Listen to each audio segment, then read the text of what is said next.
good evening, good evening, and welcome to my channel, Positivity in Motion. I am Victoria, and I'm excited to be here with you tonight on our 12th day of the December challenge. Yay! We're doing this thing. I said last night that we were going to be talking about the candy canes. Yes, and how they came about. So be sure that you stay to the end because I'm going to share some tips on how we can use peppermint during this holiday season. And do make sure you like and subscribe and leave comments so I will know how to tackle subjects in the future as we move forward. Now, I shared that I had heard on one of the social media outlets a father and his daughter talking about the candy cane. And I had read the story before, but when I heard it again, it just resonated with me, and I wanted to take time again and talk about it tonight. So I do want to get in a little of the historics behind it and how all of that came about as well. So let's take a little time and cover some of that. According to history, the candy cane have a rich history that dates back to the 17th century. And they believe that it originated in Europe, primarily Germany, where sugar was becoming more widely available. It says that the earliest version of the candy canes were not necessarily striped with or peppermint flavored candy as we know today, which is interesting. They were just simple white sticks of sugar that were sometimes bent into a shepherd's staff in that shape. Now, that was back in the 17th century. Then, around 1670, a choir master of Cologne Cathedral decided that he would give the sugar sticks to children during service, and it was given to them to keep them quiet. The bend again in the candy cane, let me take one out.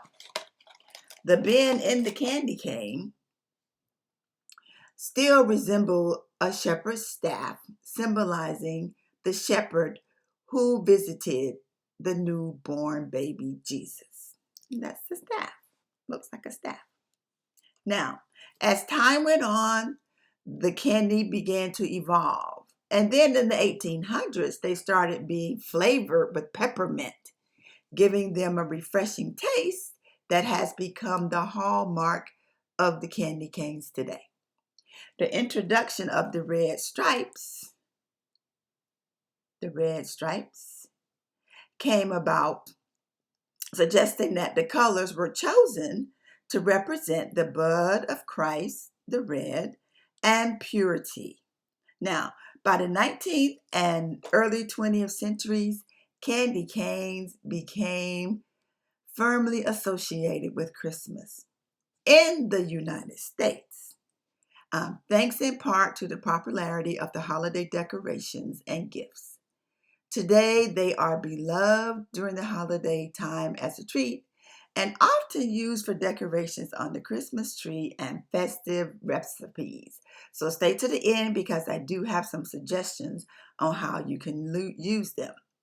What I also learned from the social media part that I looked at, I can't remember if it was Facebook or YouTube or what it was, but they said the candy cane itself, if turned upside down, resembles a J, like Jesus. And then, of course, we already learned that it's in the shepherd's staff. And then they further on that channel went on to say that if you put two together, you can make a heart, which I had never done that before. And I thought that was cute. You can make a heart. So we've been talking and discussing this month Christmas, and what the greatest gift is love. And that's basically what this candy cane symbolized. Started back in the 17th century when it was just plain sugar white. And then it has evolved over time to the red, which they state may symbolize Christ's birth, and the white, which symbolize purity.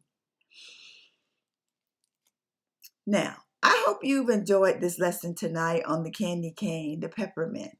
Be sure to like and subscribe, and I'm looking forward to seeing you tomorrow. Positivity and motion.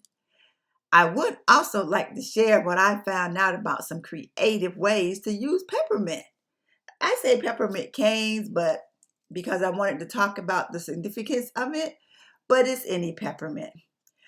I found some peppermint spoons. They're peppermint spoons made out of peppermint that you make your hot cocoa and you can stir it into your hot cocoa, which gives a festive twist to your cocoa.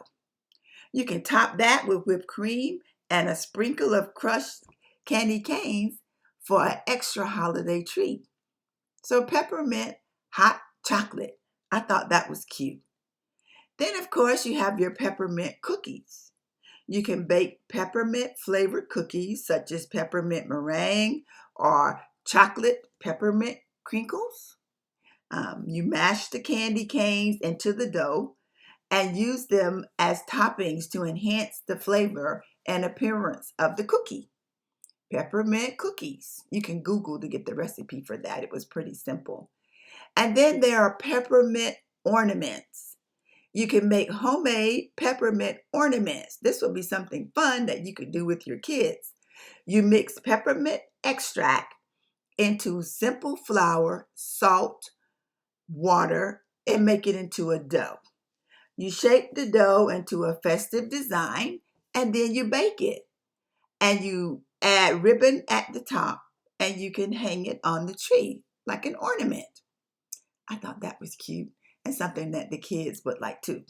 Now, this is something that my parents used to do when we were kids, and I still do as an adult if I get really, really sick. It's an old-fashioned medicinal hack. But remember, always consult your doctor before trying anything new. They would take lemons, a whole lemon. You roll it on the counter to get it soft. And then they would cut a hole in the top of it. And they would poke peppermint into the lemon. They generally would let it sit for a couple of hours or overnight so the peppermint could melt. And you would suck the lemon with the peppermint in it, and it would soothe the throat. It would soothe the throat, which I thought was good.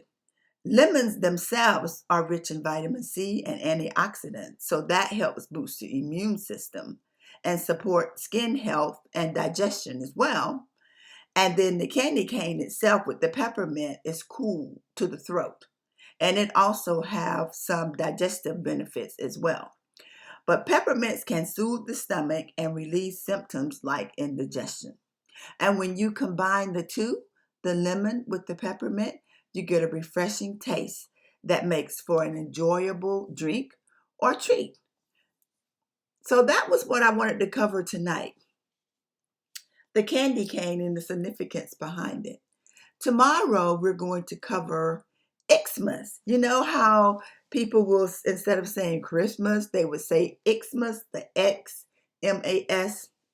That has a unique meaning too. I used to be upset when people would say Xmas or write it and not say Christmas until I found out what that really means. So tomorrow we'll be covering that. So I hope you found some enjoyment in learning about the peppermint stick, how it came about, and what it symbolizes, which is what we've been talking about all month, showing the love at Christmas time. So remember that. I am looking forward to seeing you tomorrow. It'll be December 13th, Friday the 13th. Either way, I'm hoping that I'll be here. Positivity in Motion signing out. Good night.